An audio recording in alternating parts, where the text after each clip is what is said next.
了。气氛这种东西，看不见摸不着，却实实在在的能够感觉得到。说它是第六感也好，说它是神经过敏也好，总之史一拳瞧出了不对。史一拳的一番质问，表面上看来他们应付的滴水不漏，其实史一拳已经得到了答案。三，没有赵刚，起义必定失败。得到了自己想要的东西之后，史一拳屁股一拍，准备闪人。史一拳准备干什么？当然是汇报到上面，对110师果断采取行动。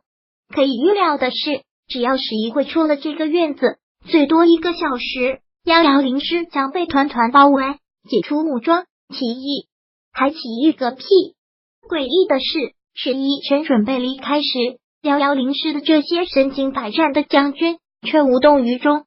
他们心里想的是，总算应付过去了。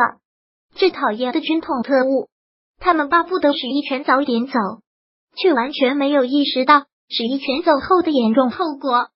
在这一点上，这群能打仗的将军显得异常幼稚。也许是军统的机微有待吧。关键时刻，赵刚当机立断，果断击杀史一拳，一颗子弹扭转了大事。